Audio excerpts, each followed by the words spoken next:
Jack pura-pura jadi pengamat lirik lagu Starboy. Untuk yang tertarik nanti bisa lihat tautan lagunya atau klik tautan lagunya di deskripsi video ya.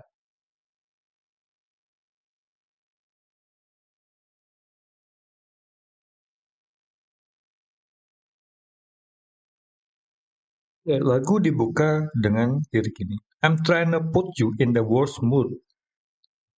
Trying itu sebenarnya sama dengan trying to.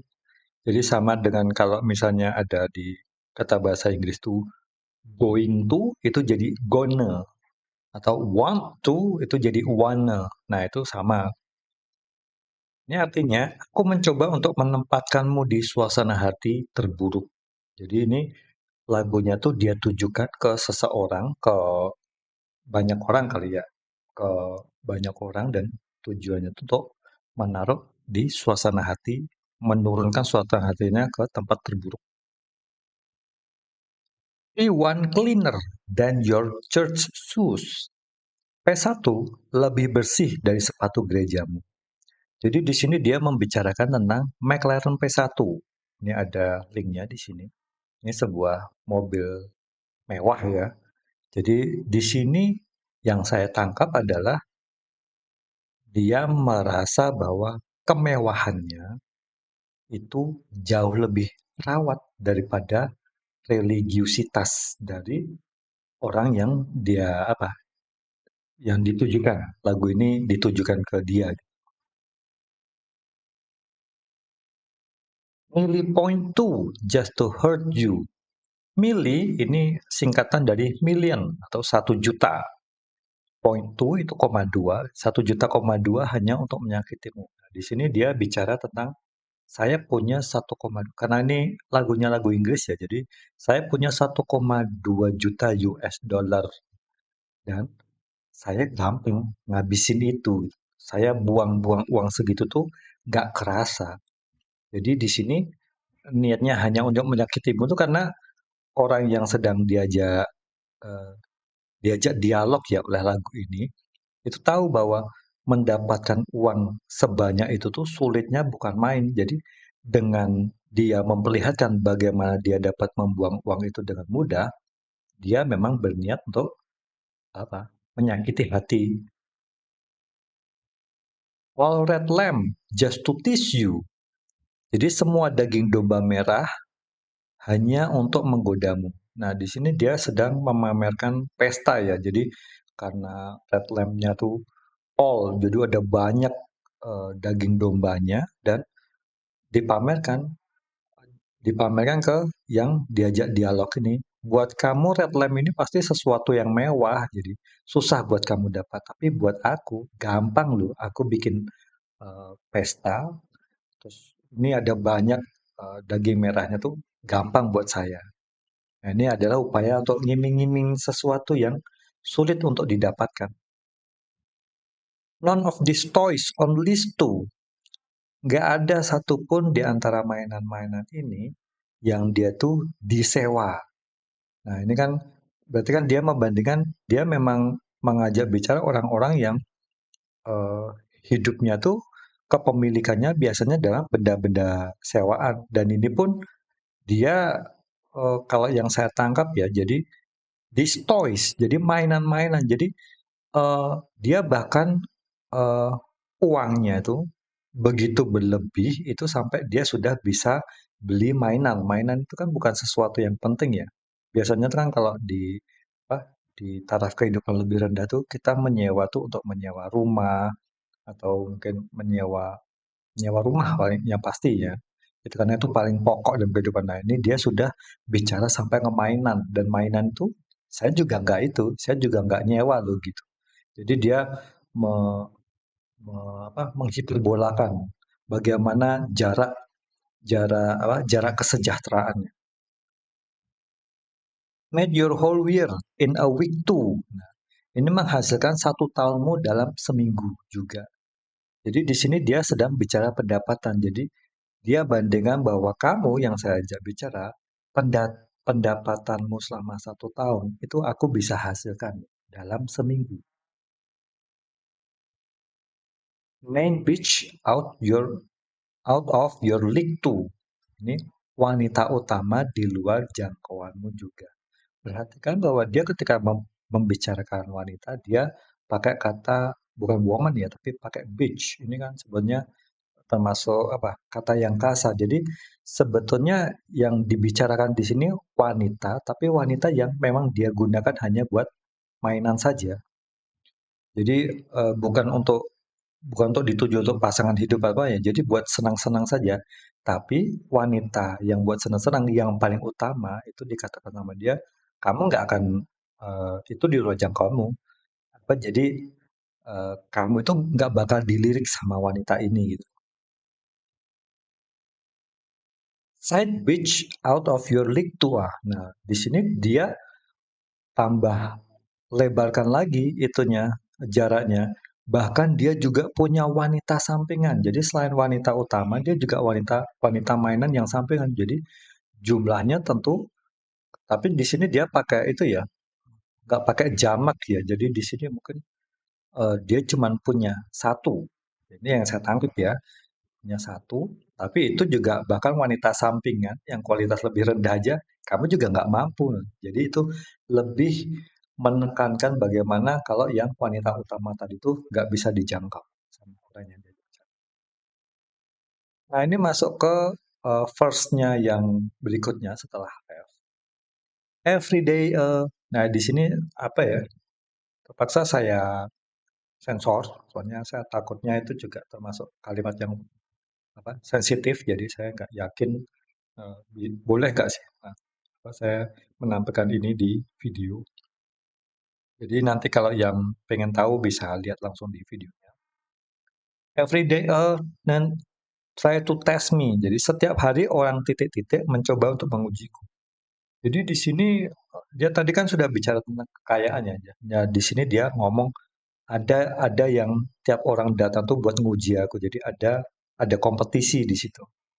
Nah, karena dia pakai istilah N ini, nah itu dia menspesifikkan bahwa ini apa kompetisi ini nih eh, sifatnya sangat kontekstual gitu. Jadi ada dari bagian dari masyarakat tertentu.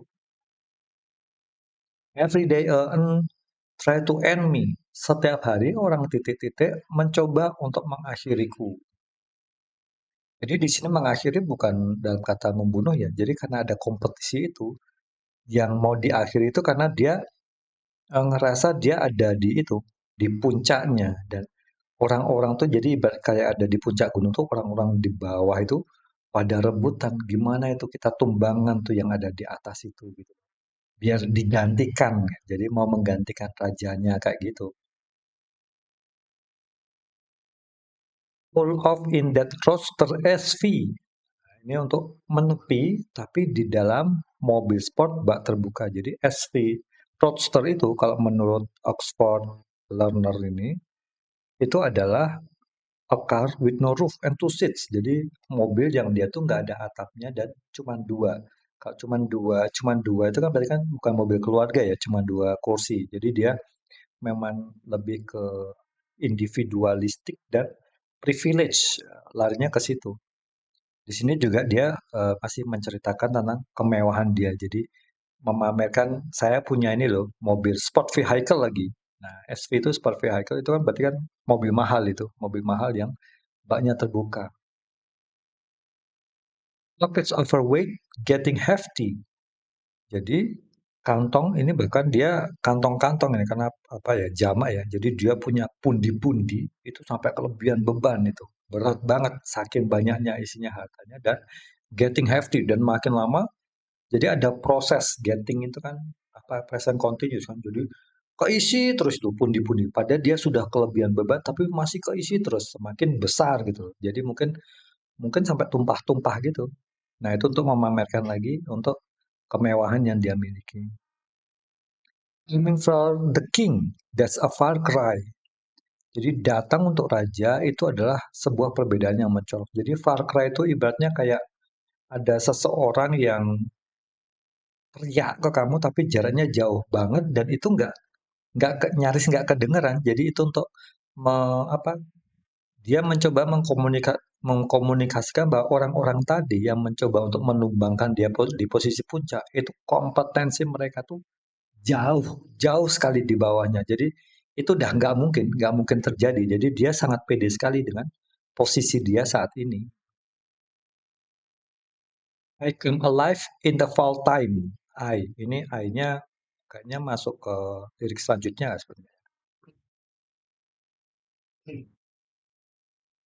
Jadi aku hidup kembali di masa musim gugur. Nah, musim gugur itu kan biasanya tuh kan identik dengan daun-daun berguguran, mulai kecoklatan, daun-daun meranggas, pohon-pohon meranggas, tapi dia malah mengatakan saya malah hidup di situ gitu. Jadi di saat orang-orang tuh terjatuh, orang-orang tuh runtuh gitu kan, saya yang apa paling survive. Jadi dia malah I come alive gitu kan semangatnya bahkan dia menunjukkan di saat orang-orang tuh sudah berjatuhan dan tumbang, dia tuh malah berdiri paling kokoh, tegak, berdiri ke atas. No competition, I don't really listen. Jadi tidak ada persaingan, aku tidak benar-benar mendengarkan. Nah, di sini dia udah ngerasa itu karena PD-nya dia di posisi puncaknya, nggak ada yang bakal ngalahin aku dan I don't really listen. Jadi aku bahkan nggak dengerin gitu. Jadi nggak dengerin itu tidak mengambil informasi tentang apa yang sedang terjadi di sekitarnya. Jadi dia merasa aku bahkan nggak ambil pusing di lingkungan tuh seperti apa karena aku ngerasa tuh lingkunganku itu nggak bakal mereka tuh bisa menumbangkan aku. Di sini kelihatan banget ya arogansi dari liriknya. In the Blue Mulsan Bumping New Edition. Jadi aku di Mulsan biru mendentumkan New Edition. Di sini Mulsan yang dia omongin itu di sini eh, itu mobil juga ya, mobil mewah. Jadi Bentley Mulsanne namanya. Terus New Edition ini bukan edisi baru, tapi memang ada grup musik yang namanya New Edition. New Edition ini kalau kita lihat di sini dia tuh tayang di 1984. Jadi hmm, kalau saya pernah baca di artikel yang lain itu memang di sini dia mencoba menyiratkan bahwa saya nggak tahu ya kalau New Edition tuh sebetulnya hiruk pikuknya karena saya tidak mengikuti dunia musik. Jadi New Edition tuh dulu hingar-bingarnya seperti apa di tahun 84, tapi di sini eh, yang pernah saya baca tuh jadi dia mencoba memberikan bahwa saya punya semangat klasik gitu loh. Semangat musik musik klasik yang populer.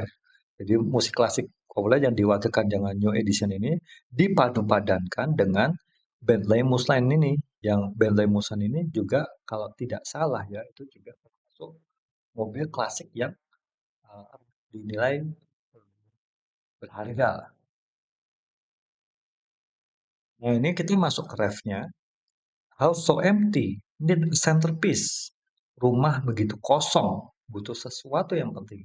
Jadi di sini eh, penyanyinya tuh mengatakan bahwa dia udah punya rumah. Kan tadi udah bercerita tentang kemewahan rumahnya, tapi rumahnya itu kosong. Rumahnya kan pasti mewah, megah dan besar kan. Tapi kosong buat dia. Need a centerpiece.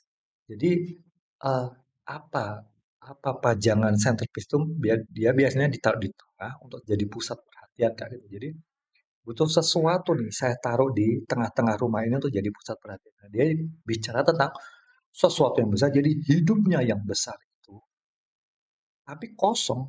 Kosong itu maknanya tidak ada makna di dalamnya. Dan dia tahu itu bahwa hidupnya dia tuh kok kayaknya tidak bermakna gitu. 20 racks a table cut from ebony. Jadi 20 rak sebuah meja dipotong atau dibuat dari ebony. Ebony itu kalau dari Wikipedia itu merupakan jadi mulai dari apa ya abad 16, jadi kabinet itu kayak lemari ya. Lemari untuk perdagangan yang mewah itu biasanya dibuat dari kayu ebony. Jadi di sini dia bilang ada meja dibuat dari ebony dan juga ada lemari 20 rak.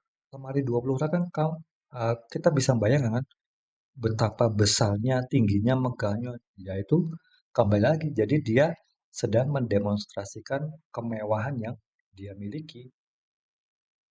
Cut that ivory into skinny pieces.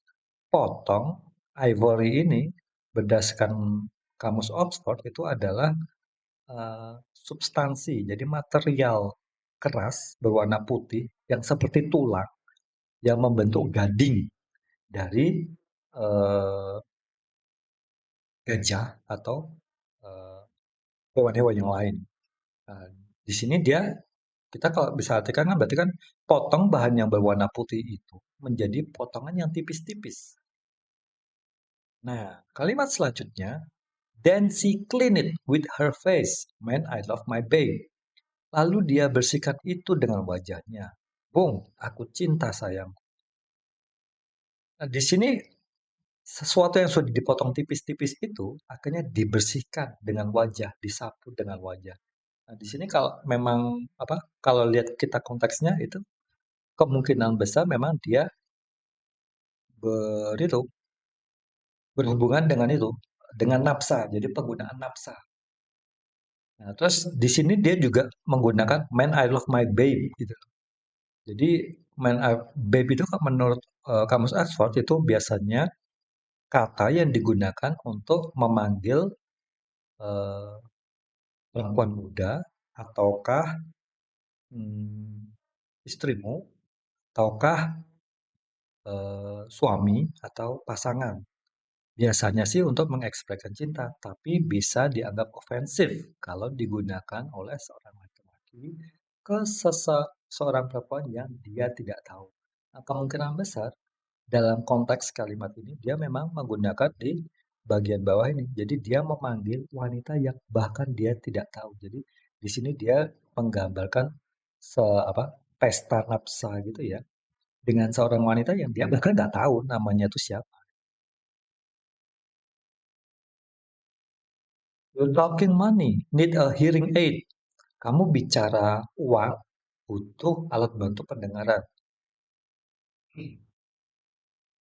Nah, di sini dia mau apa ya, mengcounter gitu. Jadi kalau ada orang yang mau pamer uang di depanku, apa gitu, aku nggak dengar gitu. Jadi aku sampai butuh alat bantu untuk mendengarmu. Jadi dia nggak dengar. Jadi eh, cara kamu mamerin uangmu itu tuh itu nggak selevel dengan aku. You talking about me, I don't see the shade. Kamu berbicara mengenai aku tak melihat bayanganmu. Ini sama juga. Kalau tadi berbicara uang, jadi dia membicarakan eh, dirinya. Jadi di apa ya? Kalau di bahasa Jawa itu dirasani. Saya nggak tahu. Digosipkan.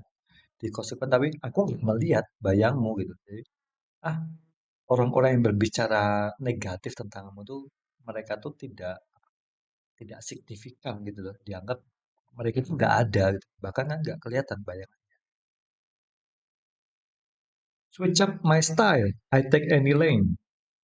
Ganti gaya, jurus, atau aku ambil jalur manapun. Nah, di sini dia mau memamerkan bahwa dalam dia sukses, dia cukup berganti gaya, dia bisa mengambil jalur manapun. Jadi jalur ke kesuksesan itu ada banyak kemewahan yang sudah dia capai. Ada banyak jalurnya.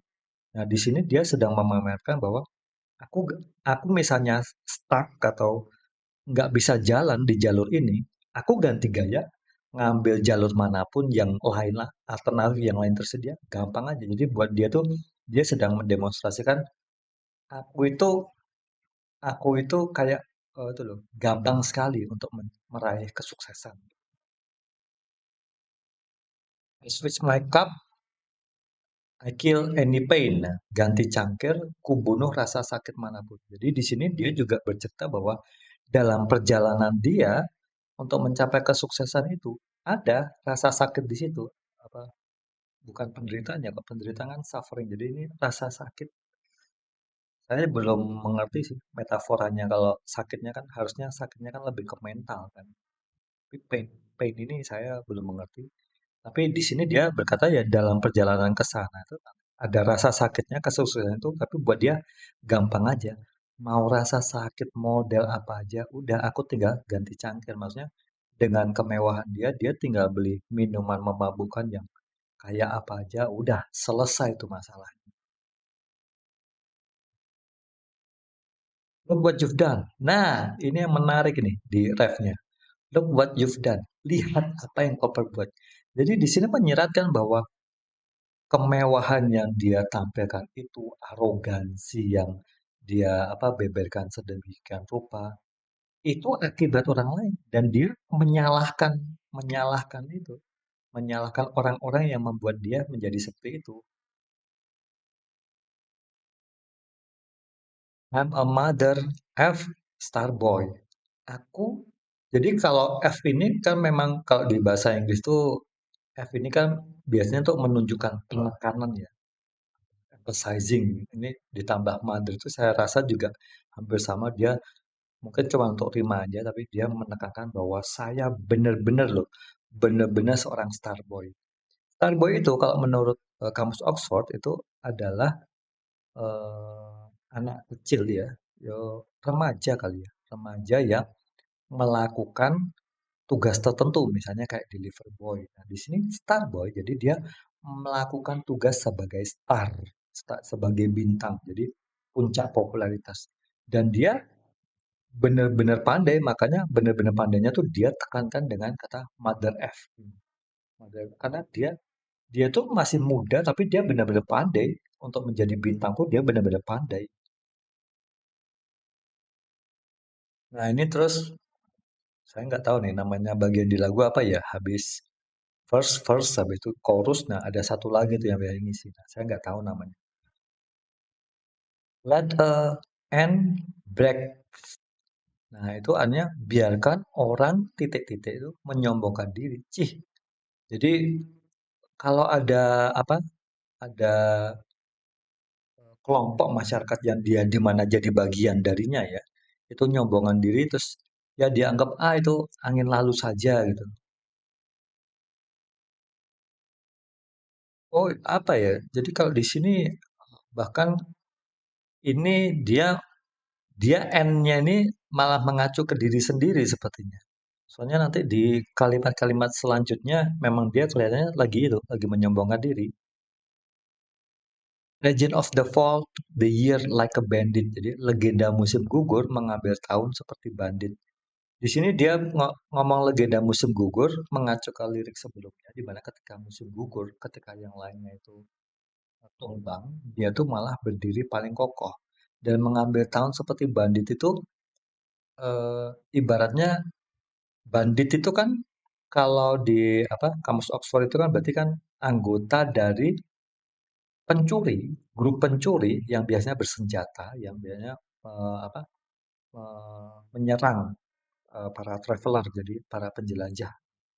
Nah, di sini di lirik ini itu makna yang diambil itu dari bandit bukan masalah artinya ya, tapi masalah dia perilakutifnya. Jadi dia mencuri, mencuri sesuatu yang mungkin miliknya orang lain, tapi hanya dengan prestasi dia sebagai legenda di musim gugur, dia langsung nyabet seluruh prestasi dalam satu tahun. Jadi hanya dengan dia tampil di musim gugur aja, itu satu tahun itu tuh namanya dia tuh anu, namanya dia tuh populer terus gitu.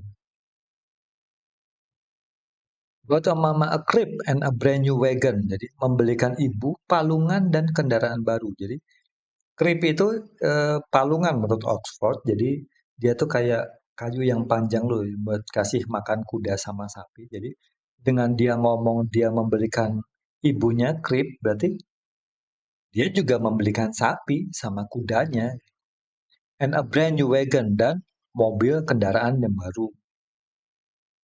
Now she hit the grocery shop looking lavish.